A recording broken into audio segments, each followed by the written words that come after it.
Tem que fazer porque meu pé tá gravando. Ano que vem,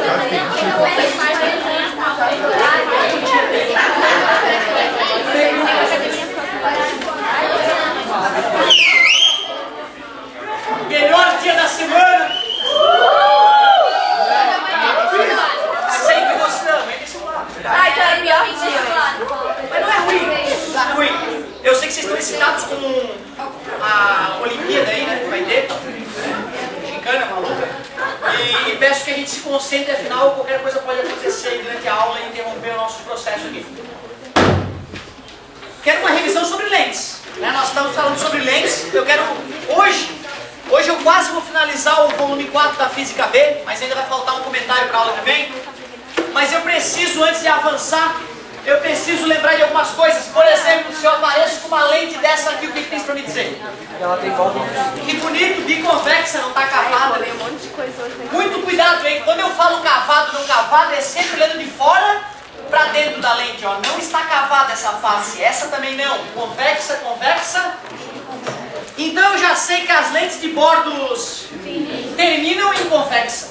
Concorda comigo? Eu também sei que a lente de bordos finos, em 99% dos casos, são lentes convergentes.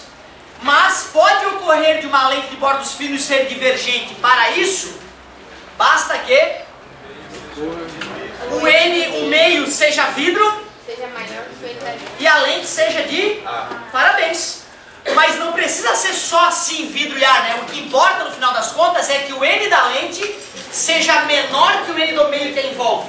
Isso faz com que ela troque de comportamento. Nós sabemos que essa lente aqui, por exemplo, ó, plano côncava, parabéns, bordos geralmente divergente, né? Pessoa grosseira afasta a gente, então lente divergente, legal. Tu já sabe dar nome, tu já sabe o comportamento óptico clássico, sabes quando o comportamento óptico se altera, coisas muito importantes. Nós também vimos que ao representar uma lente esquematicamente, a gente não se preocupa com os raios de curvatura, a gente faz dessa maneira, por exemplo. Esse é o eixo principal, centro óptico, e aí vai ter dois valores aqui, à direita e à esquerda. Alguém lembra o nome? Foco e ponto antiprincipal. O raio que chega paralelo. Então, peraí, essa lente está representando que comportamento? Convergente. Convergente. Mesmo que fosse a exceção de bordos grossos, ela é convergente. Convergente chega paralelo? E aí, é assim convergente? Não. Isso é divergente. Não. Chega paralelo, sai pelo foco. E para convergir tem que ser assim. A luz que sai vai formar a... Então esse é o foco. Ponto de principal. Legal? Legal? Tu vê, o nome vem do comportamento da lente. Não é o contrário, não é o comportamento da lente que faz a coisa, não é o nome que faz a lente funcionar, né? A lente funciona e dessa maneira nós damos nome para as coisas. Se fosse uma lente desenhada dessa maneira, eu sei que em qualquer país do mundo, essa representação trata de uma lente, mesmo que seja de bordos finos na sua exceção. E lente que diverge afasta os raios de luz, chega paralelo. Então para divergir saindo pelo foco, eu tenho que usar esse foco para formar a imagem. Logo, esse é o foco. Objeto. Então a troca dos nomes é justa e é simples de entender, não tem que ficar nervoso com isso. Aliás, se eu quiser fazer estudo dessa lente, estudo gráfico, nem vale a pena. Porque essa lente eu sei que as características são sempre VMED. Foi bem rápido aqui, ó. O que significa VMED? Virtual, menor e direito. Estou orgulhoso. A lente perigosa de analisar é a convergente, porque ela tem 5 possibilidades diferentes. Certo? Nós começamos estudando o objeto bem longe. O raio que chega paralelo, o raio que atinge o vértice. Cara, tu viu? É um esboço nojento. O cara faz um esboço nojento, a resposta brota na frente do cara.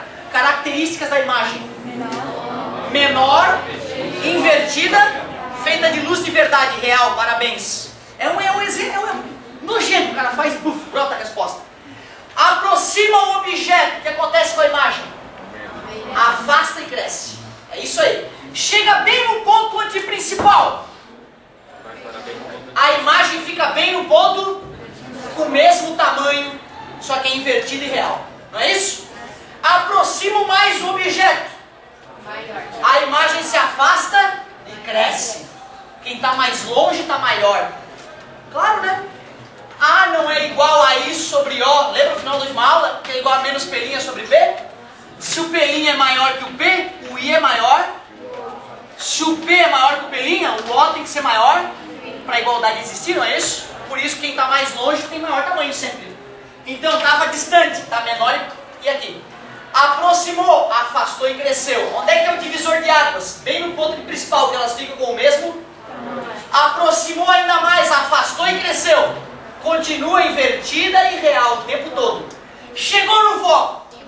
É, dá merda. A imagem forma-se no e a gente chama ela de imprópria. Parabéns, parabéns. Muito bom isso. E se eu quiser uma lente de aumento, além dela ser convergente, o objeto tem que estar entre o foco e o centro óptico. Aí a imagem fica maior, direita e virtual pela primeira vez. Beleza? Show de bola. Fizemos uma revisão mentalmente da análise gráfica que nós fizemos com mais calma na sala de aula. Apesar de uma luz convergente ser convexa, elas se comportam como côncavas, né? As faces são convexas, não é isso? Mas ela se comporta como um espelho côncavo aproximando a luz. Parabéns. Nós vamos aprofundar daqui a pouco nessa análise que tu acabou de fazer. Legal. Galerinha, então eu estou supondo que tu já tem essas noções básicas sobre lentes, que tu lembra dos raios característicos. Aliás, só revisei um raio característico que chega paralelo, chega pelo foco, reversibilidade dos raios de luz, começo do ano. O raio que atinge o centro óptico sai com o mesmo ângulo, não é isso? E o que significa sair com o mesmo ângulo na lente? É passar reto, é o melhor raio de desenhar, o que atinge o centro óptico, de passar reto, é só uma linha reta. E o raio que chega pelo ponto principal sai pelo ponto antiprincipal. E nesse caso, lembra? Chega pelo centro de curvatura, volta sobre o centro de curvatura. Nos espelhos, o fenômeno que regia os espelhos era bate e volta. Agora o fenômeno que rege o comportamento das lentes é a refração. Atravessa a lente, não é isso? Por isso eu digo que se chega pelo ponto principal, sai pelo ponto. Ó, convergiram esse raio? Convergiram? Imagina um primo dele aqui, ó. Olha eles convergindo. Por que eu usei o ponto principal objeto na chegada? Porque a luz veio do... Por que eu usei o ponto principal imagem na saída? Porque a luz que sai vai formar a imagem, lembra disso? Ó, só pra ninguém ficar confuso nessa parte. Outra, os desenhos da apostila estão muito didáticos, muito bem feitos, tá? São muito melhores do que os desenhos que eu faço no quadro. Então é importante tu dar uma olhada na apostila.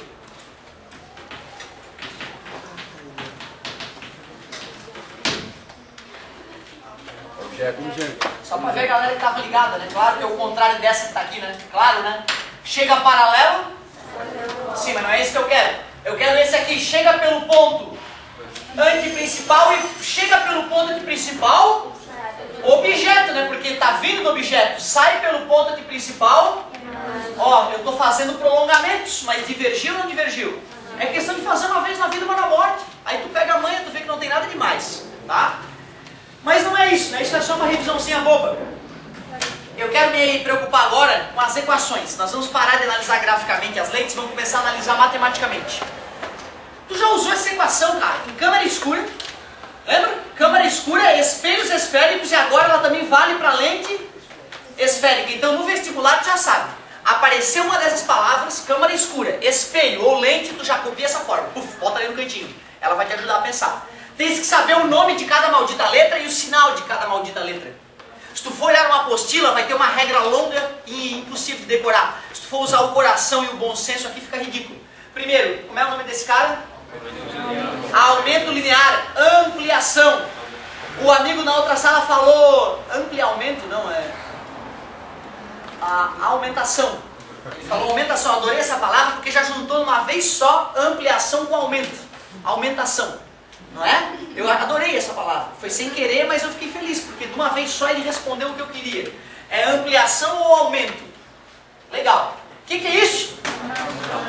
Eu fico feliz que alguns são chatos, alguns falam assim, a altura da imagem, que é o certo. Falar que a imagem é um absurdo. Quando tu fala que isso aqui é a imagem, tu diz que aquilo ali o cara vai ver. Pô, ele tá vendo ruim na frente dele agora. Pelo amor de Deus, né, cara? Aquilo ali é a altura da imagem. A altura do objeto. Que bonito. Quando o cara fala posição da imagem, é um resumo. Se o cara fala é a distância da imagem até o espelho, é mais claro, né? O cara está entendendo o que está acontecendo. Distância do objeto ao espelho. Que espelho, né? Distância do objeto até a... Obrigado. Ou então, posição do objeto. Os sinais desse aqui, nós estávamos pro espelho. Qual era a técnica pro espelho? Para tu lembrar dos sinais. Nas trevas, todo mundo fica com medo, negativo. Acendeu a luz, alívio, positivo. Não era assim a brincadeira? Mas isso é para P e pelinha, né? Que são medidos na horizontal. E esses caras que são medidos na vertical, qual era a regra? Para cima, para baixo, que nem o plano cartesiano, né? O eixo Y para cima é mais, para baixo é menos. Tudo bem para vocês? Então tu vê, com essa dica é difícil não errar. Que o cara tá usando umas coisas muito básicas na vida dele aí para ele acertar essa ideia. Se tu vai ver a lista de Gauss lá dos sinais, é chato. A imagem é negativa quando é virtual. A imagem é positiva, né? Porra, fica longa a história. Aqui fica simples. Para cima, para baixo, luz, trevas. Bem simples. Porém, acabou essa decoreba. Teve que jogar fora. Porque para a lente não funciona. A lente não é atravessada pela luz. A luz não passa pela esquerda e pela direita. Então essa ideia acabou. Não funciona mais, era só para espelho. Mas tem uma coisa na tua vida de hoje em dia que vai te ajudar a lembrar. O que é melhor? Virtual ou real? Ah, é bem mais gostoso. Virtual até é bom, mas não é tão bom. Negativo. Real, mais gostoso. Positivo. Tu me entende? Senhor, não estou te entendendo. Tá bom, tá bom. Então olha só.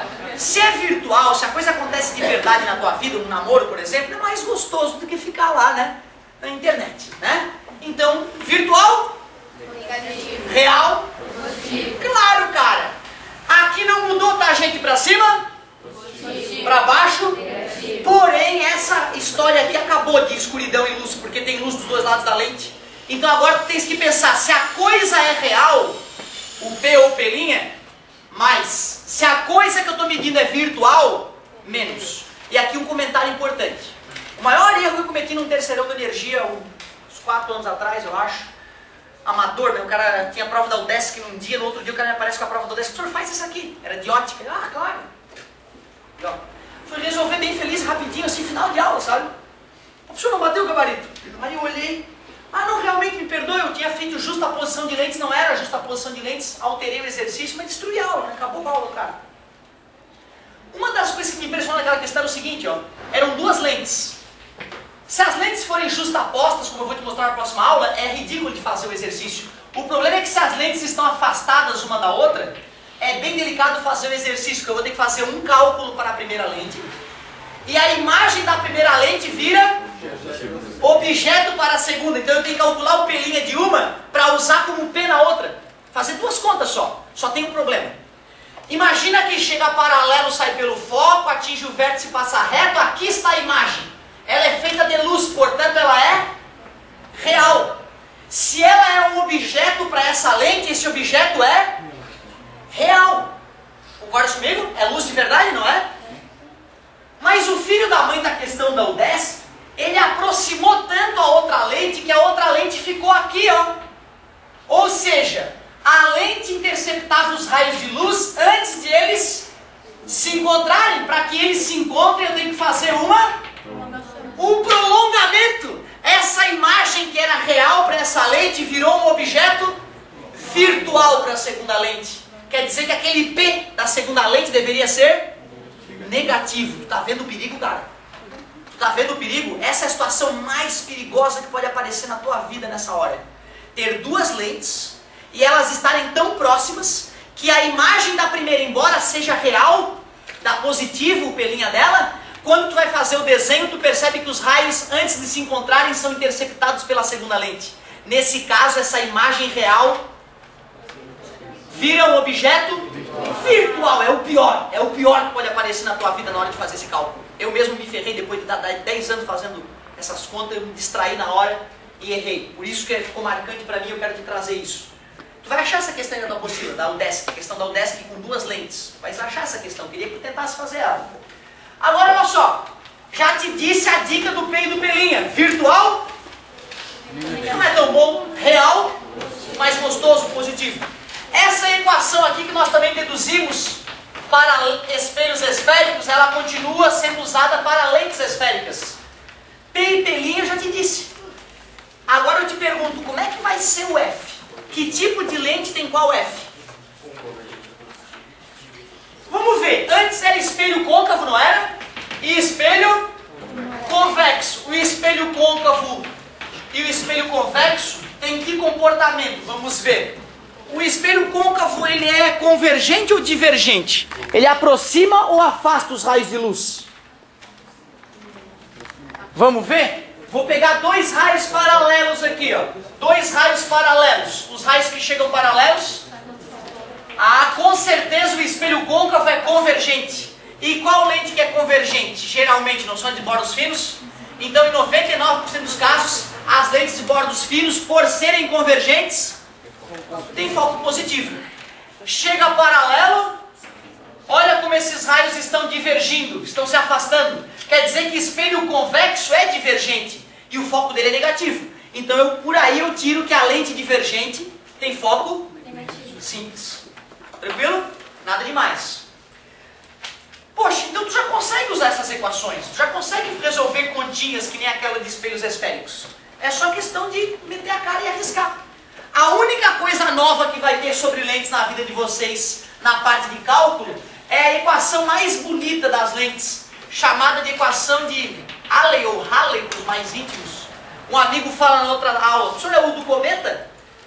Tem que ser o do cometa, né? Porque como é que o cara vai enxergar um cometa? Com lente, né? Fazendo não um telescópio, digamos, por enquanto, né? Mas uma luneta astronômica, pelo menos, não é isso? Por isso que o cara que deu o nome ao cometa foi o cara que ajudou a descobrir como é que se fabrica uma lente. Faz sentido, não faz? A equação de Halley, conhecida também como equação dos construtores de lentes, ou seja, a equação que a ótica usou para moldar a lente do teu óculos ou para fabricar a tua lente de contato, foi essa equação que eu vou te mostrar agora. É uma equação de uma dedução pesadinha. Se alguém quiser a dedução dela, me peça antes para eu treinar em casa, porque de cabeça eu não faço. Seria mais uma questão de Olimpíada de Física aí, mas muito divertido. Olha que equação bonita. A primeira coisa que eu te peço, não deixa o teu coração te impedir de fazer a conta. 90% dos alunos olham a equação, ai, não sei. Nem tenta. A gente é mais que isso, né, galera? O que é ml, meu Deus? É o N da lente. É o índice de refração da lente. O que é o NM? O índice de refração do meio onde a lente está. E geralmente o meio é? Ah, e o N do ar é? Alguns livros aparece assim, inclusive, a equação. Ó. Eu acho um pecado, né? Se a equação aparece assim e o aluno não foi avisado, ele jamais vai perceber que essa equação só serve para lentes no ar. E para lente em qualquer lugar é assim, então, ó, perigo isso aí.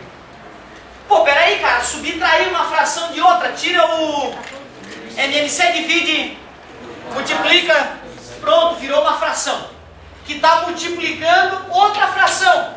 Denominador, tira o MMC, divide pelo de baixo, multiplica pelo de cima. E aí vai ficar um produto de frações, multiplica numerador com numerador, denominador. A matemática é boba. E já que tu quer distância focal, depois tu inverte as duas frações que restaram. Tu fica bom. Ou seja, o aluno não vai ter problema em ler a questão, o N da lente é 1,5, botar ali 1,5. O N do ar é 1. O único perigo do aluno errar é na hora dos R's. Se ele não souber quando é que o R é positivo, quando é que o R é negativo, ele se ferra. Então temos que achar uma técnica para que tu descubra quando é que o R é positivo, quando é que o R é negativo, sem decoreba. Para no dia da prova tu fazer um esboço, tá, lembrei. Porque se eu te falar hoje, simplesmente assim, ó, é assim, não vai te ajudar. Aliás, eu acabei de falar naquela sala ali como é que é, agora sim, de imediato eu não lembro. Nunca fiz questão de decorar. Eu odeio decoreba. Tenho nojo de decoreba, essa é a verdade. Então assim, ó, professor, a face côncava é positiva ou negativa? Eu não sei. De cabeça, se os caras me pressionam, eu não sei. Eu tenho que pensar para dizer se é positiva ou negativa.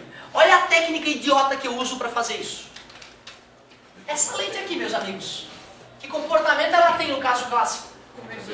Que bonito. Se tu não sabe disso, eu não posso te ajudar.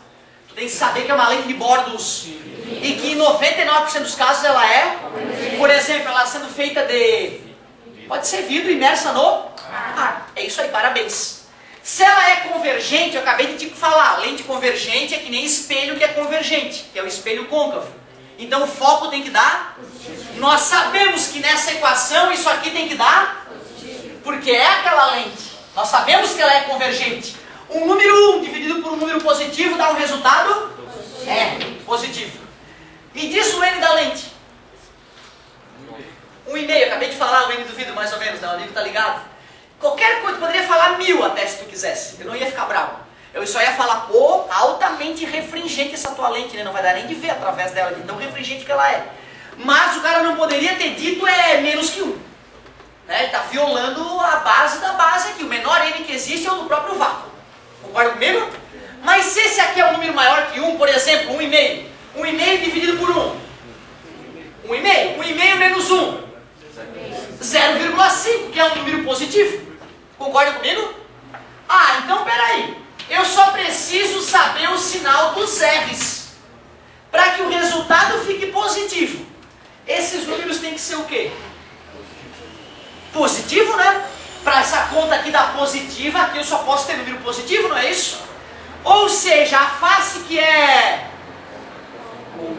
convexa, face convexa, o raio é sempre, por consequência, face, o raio é sempre, pronto.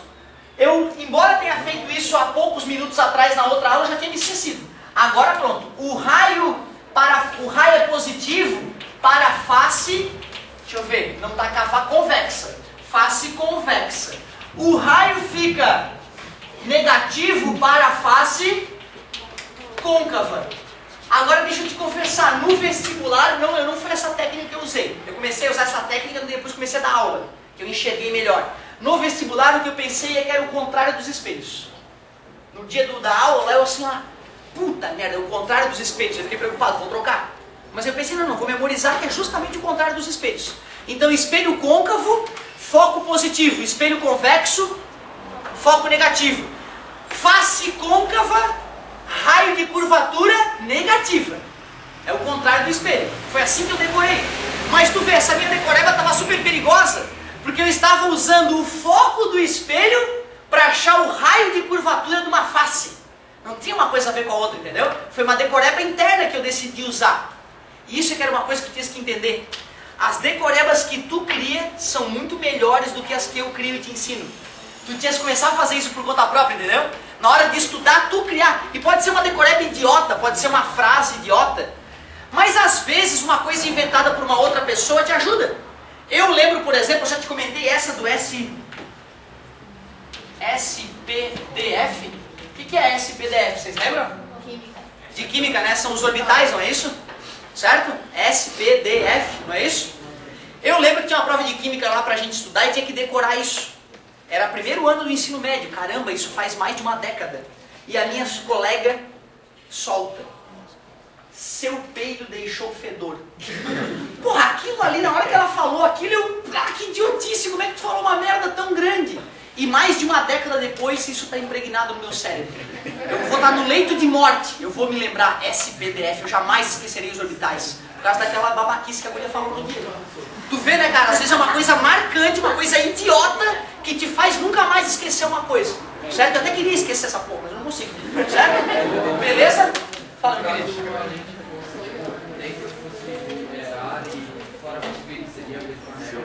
Olha que legal! Pessoal, se essa lente fosse de ar imersa no vidro, a regra seria a mesma? Que boa pergunta, viu? Deixou os teus colegas confusos. Então, peraí. Ou eu mudo a regra dos raios, ou eu mudo o N. Concorda que quando for ar e vidro trocado, esses N's vão mudar?